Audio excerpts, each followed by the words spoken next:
Good afternoon, friend. Myself Ramesh Singade, and today we are going to see the lecture on Introduction to UPSC. Basically, UPSC होता क्या है, ठीक है? So, I have completed my BTech from College of Engineering Pune, Electronics and Telecommunication, and right now I am Joint Director Global Academy Nagpur.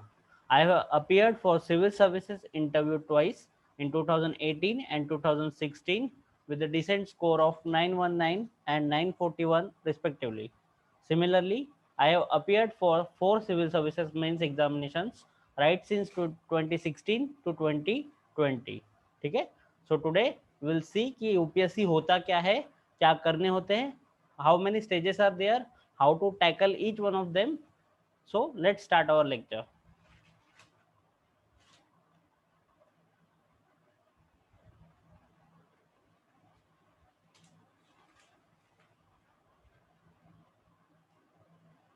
चलो, first of all what is UPSC? UPSC जो होता है, it is one of the toughest exam in the world. ऐसा क्यों बोलते हैं UPSC को? Because in general on an average 10 to 11 lakh people files the application for UPSC. UPSC के जो पोस्ट होते हैं, IAS, IPS, Indian revenue services, Indian foreign services, similarly ऐसे 24 सर्विसेज होते हैं जिनके लिए कम से कम हर साल 10 to 11 लाख लोग एप्लीकेशन फाइल करते हैं.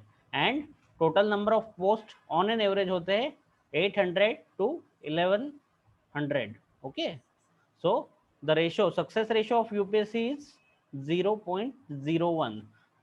100 बंदों में से only 0.01% will clear the exam. So that's why it is known as one of the most difficult exam in the world, not only in India but in entire world. But as I told you earlier, ये जो exam है इसके लिए कोई special talent या फिर बहुत ज्यादा एकेडमिक नॉलेज होने की जरूरत नहीं है. This exam demands only 3 things. First is your dedication, second thing is your direction, and third thing is your patience. ये जो थर्ड चीज है वो बहुत ज्यादा मैटर करती है कि आप सक्सेसफुल बनोगे कि नहीं बनोगे. अभी most of you guys have watch, must have watch the aspirant web series. उसी में ये चीज बताया है कि without patience clearing this exam is very difficult. ठीक है, चलो अभी हम थोड़ा फैक्चुअल थिंग्स देखेंगे. First thing is there are 3 stages of this exam, and first stage is prelims, जिसको हम बोलते हैं preliminary examination. Second stage is civil services mains examination, and third stage is interview, जिसको हम personality test या PT बोलते हैं, interview. ठीक है, सो अभी हम डिटेल में देखेंगे कि ये 3 स्टेजेस होती क्या है, and in our next videos will deal each one of them. अभी जो प्रीलिम्स होती है, this is nothing but qualifying examination. ये आपके फाइनल रैंकिंग या आपको पोस्ट दिलाने में उसका एक ही योगदान रहेगा कि without clearing prelims you can not give mains and interview. ठीक है, so this is quite kind of qualifying nature. ये जो प्रीलिम्स होती है उसका क्वालिफाइंग नेचर होता है. इसमें क्या होंगे, 2 सब्जेक्ट, 2 पेपर्स होंगे. फर्स्ट वन इज GS1, जिसको हम जनरल स्टडीज 1 पेपर बोलते हैं, and second paper will B general studies paper 2, जिसी को हम CSAT बोलते हैं. ठीक है, अभी हम डिटेल में देखेंगे कि इसका सिलेबस क्या है, क्या क्या करना होता है. ठीक है, so these are 2 papers are there, and the questions of the preliminary examination will be MCQ, multiple choice question, objective type. ठीक है, एंड GS पेपर 1 जो होगा आपका, उसमें होंगे 100 क्वेश्चंस, एंड पेपर 2 में होंगे 80 questions. 100 questions, 1 question 2 marks is equal to 200 marks का पेपर 1 रहेगा. एंड सिमिलरली यहाँ पे जो रहेंगे 80 क्वेश्चंस, उनको 2.5 marks for each question, and this will B 200 marks. अभी ये जो CSAT का पेपर होता है या जिसको हम GS2 का पेपर बोलते हैं, this is again qualifying nature. इसके मार्क्स आपके इसमें काउंट नहीं किए जाएंगे, बट इसमें आपको क्या करना है, 200 में से जो 1/3 मार्क है 33%, ठीक है, सो दैट इज 66.66। 200 में से आपको कम से कम इतने मार्क्स आने चाहिए, then only you will considered for that year, and your cut off जो है वो that will be completely depend on ये GS1 का जो स्कोर है। 200 में से आपका GS1 का स्कोर जितना रहेगा that will be consider to declare the cut of.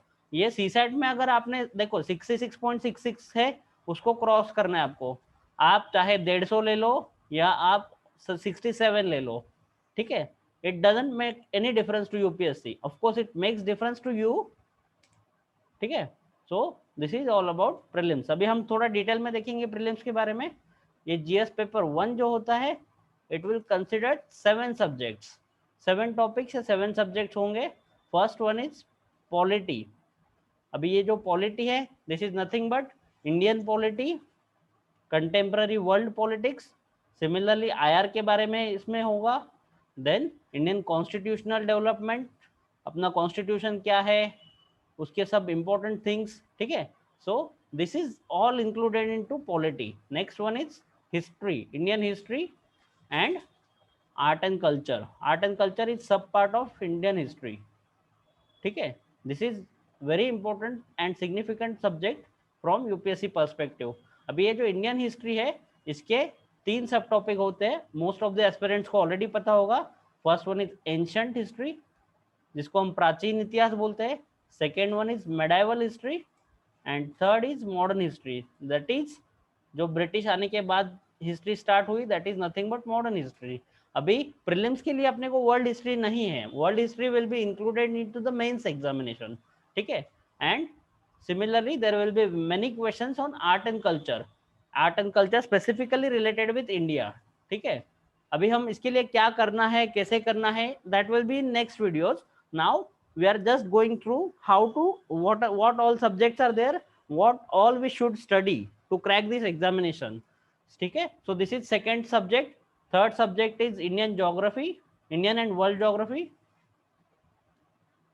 इसमें क्या क्या होगा, Indian geography, physical geography, human geography,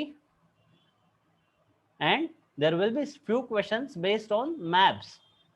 जो वर्ल्ड और इंडिया का मैप रहता है वहाँ उस पर बेस्ड कुछ क्वेश्चंस रहेंगे, कम से कम 3 to 4 questions will be completely based on maps. जो लोकेशन न्यूज में होंगे UPSC will ask questions about them. So this is all about geography.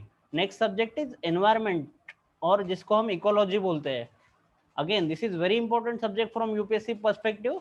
इसमें क्या होगा, बायोडाइवर्सिटी, जो भी स्पीसीज होंगे न्यूज में,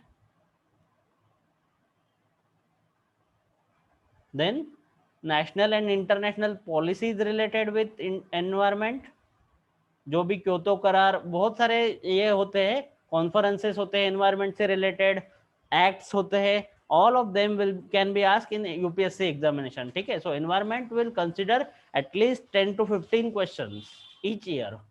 so this will be our fourth subject। next one is economics, again very important। Economics में banking system, physical and monetary policy. अभी ये डिटेल में हम पढ़ेंगे कि क्या होते हैं ये सब, monetary policy, physical policy of the country specifically India, and majority of macro economics. Macro म्हणजे काय, नॅशनल लेवलला किंवा इंटरनॅशनल लेवलला जे इकॉनॉमिक्स असतं त्याला आपण म्हणतो मॅक्रो इकॉनॉमिक्स, ठीक आहे। आणि याच्यामध्ये सब पार्ट काय असतो, इकॉनॉमिक इनिशिएटिव्ह जे असतात, फॉर एक्झाम्पल आपला जनधन योजना किंवा जे आर्थिक समानतेसाठी ज्या योजना आणल्या जातात, so all these schemes will be included into economics. And next important topic is science and technology, specifically technology. Technology again plays very important role in UPSC perspective। कम से कम 10 to 15 questions will be based on the latest technological development, SNT, ठीक है। इसमें क्या क्या होगा, first one is space technology, ISRO ने जो जो कुछ किया होगा, इसरो, नासा, इन सब के initiatives. Similarly nuclear technology, biotechnology, nano technology, then there are scientific things regarding with health, for example अभी कोविड के जो वैक्सीन है उनका डेवलपमेंट, ये सब चीजें रहेंगी साइंस एंड टेक्नोलॉजी में. And last but not the least, the most important of all the topics, current affairs related with all these subjects. Current affair is soul of UPSC. अगर आप current affairs पे आपकी command रहेगी, then you can easily crack this examination. Current affair will help you not only in clearing the prelims but throughout all the 3 stages. For example, if there is something current affair happening with related to India and China relations, then UPSC can ask the straightforward MCQ in the prelims examination. Similarly, they can ask you the 15 or 20 marker question in mains examination, and even at the interview stage, current affair will play very important role. So this is very important part of the civil services examination. अभी ये कहाँ से करने हैं, कितने सालों का करना है, that will be again we will dealing with in the next few videos. ठीक है. So most important topic of your prelims examination is the current affair of all those subjects, history, polity, environment, economics, science and tech. इन सब चीजों में current affair में क्या चल रहा है, दैट इज वेरी इंपॉर्टेंट. ठीक है. चलो नेक्स्ट पॉइंट इज सीसेट. अभी हम थोड़ा सीसेट के बारे में देखेंगे, जिसको हम बोलते हैं सिविल सर्विसेज एप्टीट्यूड टेस्ट. आता है ये क्या होता है एप्टीट्यूड टेस्ट? इसमें चेक किया जाएगा कि आप में सिविल सर्वेंट्स बनने के लिए जो क्वालिटीज लगते हैं वो आप में है कि नहीं. This will tested through this civil services aptitude test. इसमें टॉपिक्स कौन से होंगे? First one is comprehension. Comprehension is nothing but reading the passage and giving the answers. Questions जो पूछे जाते हैं उनके आंसर्स देने होते हैं. अभी UPSC have change the format for this thing comprehension. पहले होता था कि one passage and relate at least 3 to 5 question based on that passage, but now UPSC is going to ask give you one passage and they will ask you only one question. ठीक है. so इसमें क्या करना होता है आपको कि you have to have very good reading speed as well as great understanding of the language and the topic given in the passage. ठीक है. so this is comprehension, reading comprehension बोलते हैं जिसको. second important thing is mental ability किंवा जिसी को हम बौद्धिक चाचनी किंवा बौद्धिक क्षमता. ठीक है. इसमें क्या पूछा जाएगा? They will ask you certain puzzles, questions based on directions, blood relations,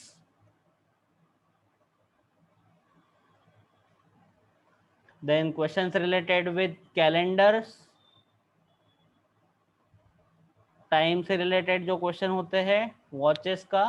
ठीक है. So all this will be included into your mental aptitude किंवा mental ability. And the most important thing जिसको बहुत बच्चे डरते हैं, that is nothing but quantitative aptitude. इसमें क्या होता है?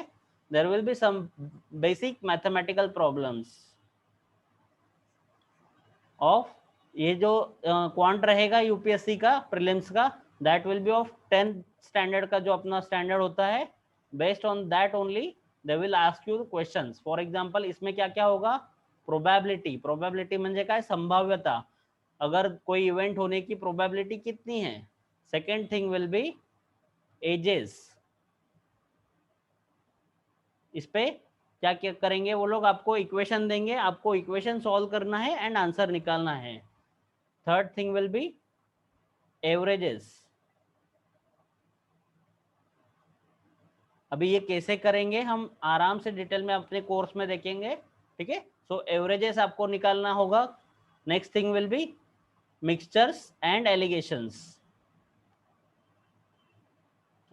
सपोज 2 बर्तन है, 2 बर्तन में एक में मिल्क है एंड एक में पानी है. अगर दोनों में इक्वल अमाउंट में मिक्स किया तो उसका रेट क्या होगा? This kind of questions will be considered as mixture and alligation question. ठीक है. so all this kind of question, and most important is permutation combination. permutation combination क्या होता है? permutation and combination. इसमें क्या होता है? suppose you have to select one thing from many and Similarly, you have to arrange the things. So selection and arrangements, this is nothing but permutation and combination. We will see it in great details when we start our CSAT lecture. ठीक है? So this is all about CSAT. अभी ये जो होता है prelims का exam, उसमें क्या रहेगा? It will have negative marking of 1/3. For example, अगर आपने GS1 का पेपर है, it will have 1 question will have 2 marks.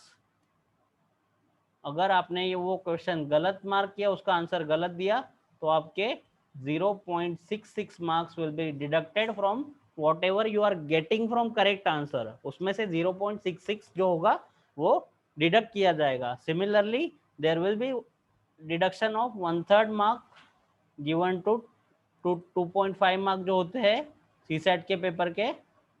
अगर आपने वो गलत किया तो 2.5 के 1/3 आपके मार्क डिडक्ट किए जाएंगे. ठीक है? So you have to be very careful and you have to attempt those questions only about which you are sure about it.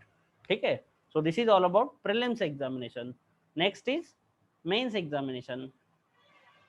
अभी आज हम बस ओरिएंटेशन देखे, बेसिक इंफॉर्मेशन देखेंगे एंड डिटेल में हम we do in next few lectures. ठीक है? मेंस एग्जाम में total 9 papers will be there. उसमें से 2 पेपर जो होंगे, एक होगा इंग्लिश का paper and next second paper will B regional language.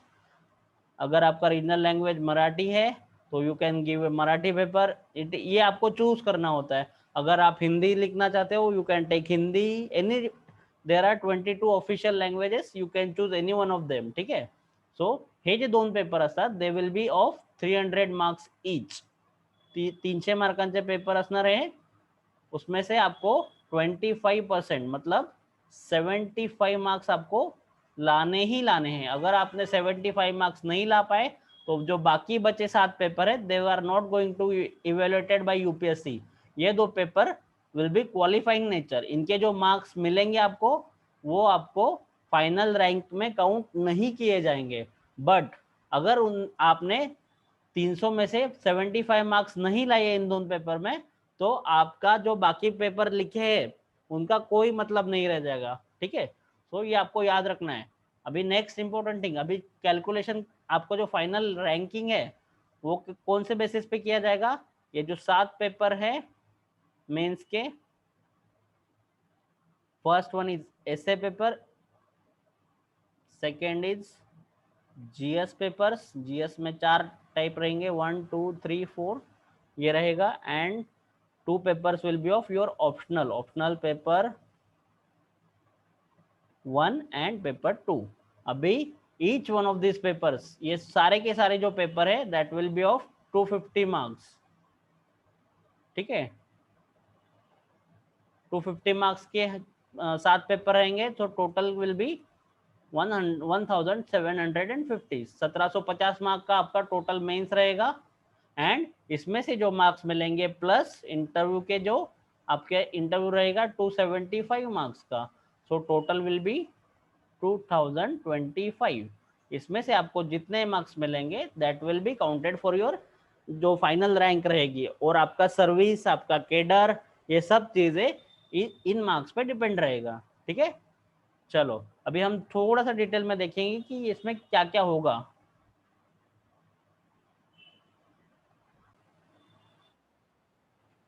तो नाउ वी विल सी कि जो 4 पेपर रहते हैं GS 1 2 3 एंड 4, इनमें क्या क्या रहेगा. सो GS 1 जो रहेगा आपका, उसमें 3 सब्जेक्ट्स रहेंगे. First one is history. History में अगेन सब टॉपिक क्या क्या रहेंगे? Art and culture, then Indian freedom movement, post independent India कि इंडिपेंडेंट के बाद में जो कुछ हुआ, इकोनॉमिक डेवलपमेंट, देन रीजनल जो लिंग्विस्टिक बेस अपने राज्य ये हो गए थे उनका. So post independent India and world history. World history is not part of your prelim syllabus, it will be only part of your main syllabus. ठीक है? सो ये चारों सब्जेक्ट रहेंगे हिस्ट्री में. Second subject of your GS1 paper is geography, same as your prelims examination. ठीक है, इसमें क्या क्या पूछा जाएगा, इंडस्ट्रियल लोकेशंस, देन जो भी नेचुरल डिजास्टर से रिलेटेड कुछ रह सकता है क्वेश्चन, बेसिक ज्योग्राफिकल क्वेश्चन रहेंगे, फंडामेंटल फिजिकल जिसको हम बोलते हैं फिजिकल ज्योग्राफी, ठीक है। So this will B part of your geography syllabus. And third part of your GS1 paper is society, Indian society. Indian society के जो फीचर्स है, बेसिक फीचर्स है, फॉर एग्जाम्पल और सोसाइटी इज, क्या क्या चीजें इंपॉर्टेंट है हमारी सोसाइटी में, कास्ट, रिलीजन, देन ग्लोबलाइजेशन जो हुआ है, आपको पता होगा what do you mean by globalisation, उसका इम्पैक्ट क्या हुआ है इंडियन सोसाइटी पे, ठीक है। सो ये सारी जो चीजें, अभी लास्ट ईयर 2020 में यूपीएससी ने पूछा था कि जो कोविड आया था, कोरोना वायरस, उसका इंडियन सोसाइटी पे क्या इम्पैक्ट हुआ है। सो ऐसे क्वेश्चंस पूछे जाएंगे जो आपका in depth knowledge about Indian society will be check through this questions, ठीक है। So this is all about GS1 paper. Next GS2, GS2 में क्या क्या रहेगा, पॉलिटी, इसमें इंडियन कॉन्स्टिट्यूशन डेवलपमेंट, सिमिलरली जो इंस्टीट्यूशंस रहते हैं, election commission, finance commission, judiciary, इनके बारे में पूछा जाएगा, ठीक है। नेक्स्ट विल बी जो गवर्नमेंट के स्कीम्स रहते हैं या इनिशिएटिव्स रहते हैं, for example health related schemes, education, then poverty जो होती है उसको कम करने के लिए जो स्कीम होते हैं, स्किल डेवलपमेंट के स्कीम्स। सो ये सारे जो इनिशिएटिव्स है, this will B part of your polity syllabus. And third part of your polity GS2 paper is international relations, international organisations like WHO, United Nations, WTO, ठीक है, ये सारे ऑर्गेनाइजेशंस, या फिर इंडिया के जो बायलैटरल रिलेशन है, India China, India USA, Russia, Israel. So ये सारे जो होते हैं, इनके बारे में पूछा जाएगा आपको GS2 में, ठीक है। तो this is all about GS2। GS3 का जो सिलेबस रहेगा, this is one of the vast paper, but सबसे ज़्यादा स्कोरिंग भी होता है। तो GS3 जो होता है उसमें होता, first part will be economics. Economics is the core of GS3 paper. इसमें इकोनॉमिक्स में including Indian agriculture, Indian agriculture पे at least 1 to 2 questions will be there in your paper. Indian agriculture, Indian economics, similarly there is science and technology, there is environment and ecology, and there is internal security। Internal security मतलब क्या, terrorism, then naxalism, money laundering, ये सारी जो चीज़ें होती है that is part of internal security. Next is disaster management. Disaster management मतलब क्या, अगर फ्लड आया तो how you will tackle this. Then जो अपना ये रहते हैं, covid is one kind of disaster. So similarly there are जो नेचुरल आपत्ती रहती है, नैसर्गिक आपत्ती ज्याला आपण म्हणतो, so this will B part of your GS3 syllabus. And last but not the least, GS paper 4। GS paper 4 is very important, जो आपको अगर आप थोड़ी सी मेहनत लो तो बहुत अच्छा स्कोर भी दिला सकता है, and it will play key role in your final selection. इसको क्या बोलते हैं, एथिक्स, इंटीग्रिटी एंड एप्टीट्यूड। देखो एथिक्स मतलब क्या होता है कि एक अच्छे सिविल सर्वेंट को कैसा होना चाहिए, how he is going to serve the nation. बहुत सारे बच्चे होते हैं कि जिन उनको अगर पूछा कि यूपीएससी में क्यों आना चाहते हो, why you want to do the UPSC, तो उनका यही आंसर रहता है कि I want to serve the people और I want to serve the nation, ठीक है। बट जब हम अगर सब लोग ऐसे सर्विसेज में जा रहे हैं, then why there is so much of corruption, why there are so much wrong practices, ठीक है। सो यूपीएससी ने इन बारे में सोचा, and after that they come out with this paper of ethics. इस पेपर में क्या रहेगा, देयर विल बी 120 मार्क्स के 10 मार्कर क्वेश्चन रहेंगे, जो आपके एथिकल बैकग्राउंड चेक करेंगे। ये ऐसा पेपर है जिसमें आपको बहुत ज्यादा बुकिश नॉलेज की जरूरत नहीं है। You can use your real life examples, your real life जो आपका कंटेंट होता है, you can use it in your ethics paper. And similarly there will be almost 130 marks की जो रहेंगे केस स्टडीज रहेंगे।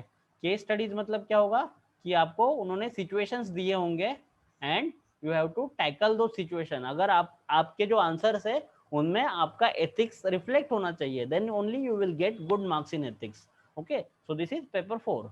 एंड नेक्स्ट इज अपना essay paper. Essay का जो पेपर रहेगा उसमें you will have 2 sections, 2 essay लिखने होंगे अपना। हर सेक्शन में 4 एसेज रहेंगे, दिए रहेंगे आपको on different topics. You have to choose any one of them and you write 2 essay about 800 to 1200 words का आपको ऐसे लिखना है। ठीक है, अभी ऐसे कैसे लिखना है, क्या करना है, दैट इज योर कॉल। ठीक है, बट अभी देखो सेम टॉपिक अगर दिया तो दो बच्चे completely different topics thought of process हो सकता है। So essays will be different. जो इवेल्युएशन मेथड रहेगा, व्हाट कौन से पैरामीटर पे चेक करेंगे, your first thing is your knowledge, content क्या डाला है आपने, देन डायमेंशंस, कितने डायमेंशंस आपने यूज किए, पॉलिटिकल, हिस्टोरिकल, जो देन गवर्नेंस का, economical, legal, environmental, ethical. Then ये सारे अगर जितना आपका एरिया वाइड होगा उतने ज़्यादा स्कोर करेंगे। एंड साइमल्टेनियसली आपको एक चीज़ ध्यान में रखनी है, रिलेवेंट टू द टॉपिक, ये बहुत इंपॉर्टेंट है। आपको जो भी ऐसे लिखना है, जो भी कंटेंट होगा आपका ऐसे, that should be relevant to your the topic given. Otherwise बच्चे ऐसे होते हैं कि अगर उनको बोला कि मेरे माय मदर पे ऐसे लिखो, तो वो लोग उन्होंने बस माय फ्रेंड प्रिपेयर किया रहता है and somehow they will write any ऐसे इन दैट कंटेक्स्ट ओनली। ठीक है, सो आपको ये गलती जरा भी नहीं करनी है। आपका जो कंटेक्स्ट होता है ऐसे का उसको मिस नहीं करना है, otherwise you will get less marks. ठीक है, so this is all about essay paper. Next is optional paper. ये ऑप्शनल क्या होता है, there are list of almost more than 20 subjects and उसमें से आपको कोई भी एक सब्जेक्ट चूज करना है जो आपको इंटरेस्टेड है and you have thorough knowledge about it. क्योंकि ऑप्शनल का जो सब्जेक्ट रहेगा उसका जो डिफिकल्टी रहेगा that will be bit more than your general studies paper. ठीक है, सो आपको डिटेल में प्रिपरेशन करना है। You can choose any one of the optional given in UPSC gazette. अभी जो एड निकलेगी उसमें जो सब्जेक्ट्स दिए रहेंगे, more than 20 subjects are there, around 24, along with the literature of different subjects। Literature भी आप ले सकते हो, Marathi literature, Gujarati literature, Kannada literature, you can choose any of this subjects. There are almost all the subjects included in the list of optionals of UPSC. ठीक है, so suppose my optional is history, so I will choose history as optional. उसके रहेंगे 2 paper, paper 1 and paper 2. Each paper will be of 250 marks, so total optional will be of 500 marks। And out of this 500, if you score more than 270 and 300, that will be good score। ठीक है, सो आपका जो optional final rank रहेगा that will B hugely depend on your optional paper. ठीक है, और ये जो पेपर 1 रहेगा दैट विल बी कन्वेंशनल, और जिसको हम स्टैटिक नॉलेज बोलते हैं, theories of this subject, basic क्या है, fundamentals of this subject, that will be part of your paper 1। and paper 2 of your optional generally will consist of current happenings, और जिसको हम बोलते हैं dynamic knowledge। so paper 1 is largely a static paper and paper 2 is largely dynamic nature। ठीक है, so this is all about optional। you can choose any optional of your choice। 3 या 4 चीजें important है ऑप्शनल चूज करते समय ध्यान में रखना। we will have separate lecture on how to choose the optional। so this is all about your mains examination। and last part of your examination is personality test, जिसको हम बोलते हैं interview। it consists of panel of 5 members including UPSC member and it will be of 275 marks. I am not going to dwell into the details of personality test as it will be of only once you clear the mains examination. ठीक है, so हम इसके बारे में बाद में देखेंगे. And last topic of our today's lecture is qualifications क्या होते हैं यूपीएससी के लिए, कौन दे सकता है यूपीएससी का exam. So first thing is you have to at least 21 years of age and maximum age जो होता है, maximum age limit is 32 for general category student. And according to your social category you can get exemptions. For example अगर OBC candidate हो तो you will have 35 as your maximum age limit. Similarly, you have to clear graduation in any subject, any stream. बस आपकी जो university होगी that should be authentic. अगर आपके पास कोई भी डिग्री है you can appear for this examination. ठीक है, so you have to do the graduation. And third thing is number of attempts. जो जनरल कैटेगरी के स्टूडेंट है उनके लिए रहेंगे maximum 6 attempts are allowed to them. And again regarding to your social and economic status you will have relaxation. For example obc candidate जो होते हैं they can give 9 attempts. Similarly जो physically handicapped student होते हैं, दिव्यांग जिसको हम बोलते हैं, they will have more attempts. ठीक है, so this is all about qualifications of this exam. ठीक है, so that's all for today. Now in our next lecture we will see how to clear the prelims, how to clear the mains, current affairs का study कैसे करेंगे, notes कैसे बनाएंगे. ठीक है, सो CSAT के बारे में हम देखेंगे, मेंस के बारे में, optional, how to choose the optional. So ये सारे हम नेक्स्ट लेक्चर में देखेंगे. Thanks to all of you. Don't forget to like, comment, share and subscribe. Thank you.